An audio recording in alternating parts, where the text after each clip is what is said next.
Darwin's Doubt by Stephen C. Meyer. This is a book on intelligent design.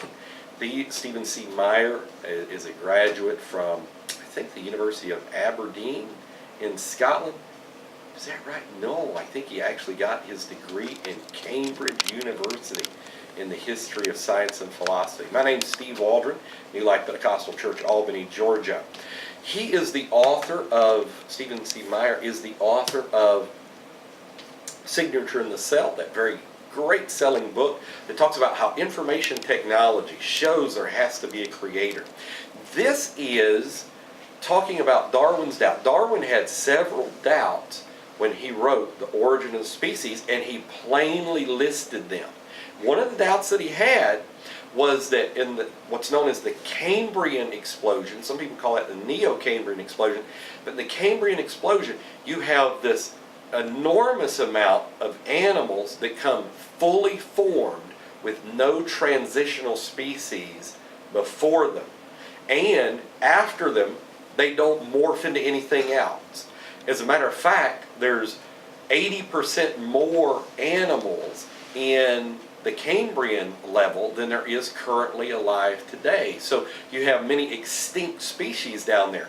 So there's no missing links, there's missing trees. There's no precursors, there's no evolution going on. Even very little microevolution going on. If anything, things are going from a bigger state to a smaller state, such as you had what's known as megafauna or superfauna back in the day, and the trees are smaller now, that type thing. So obviously no evolution, actually there's a degression, and with the less number of animals here.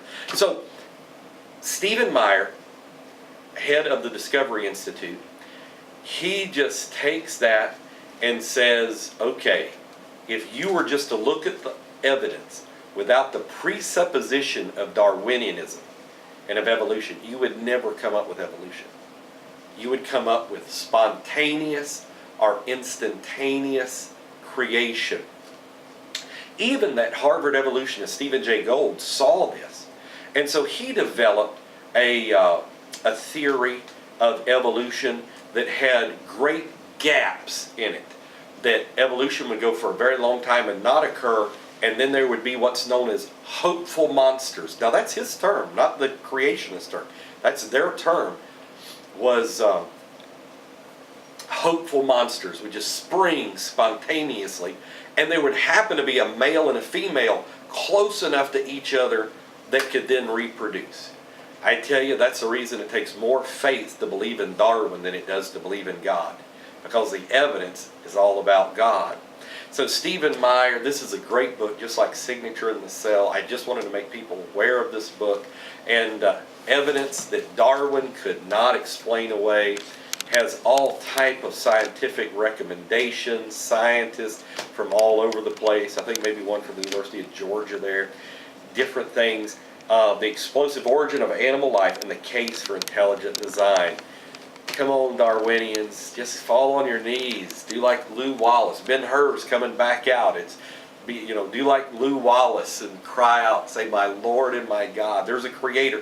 The evidence does not lend itself at all to macroevolution. Of course, there's microevolution, evolution within a species. There's those type things. We can adjust to our environment, but we never become another species. God bless you. Aren't you glad God's your creator today?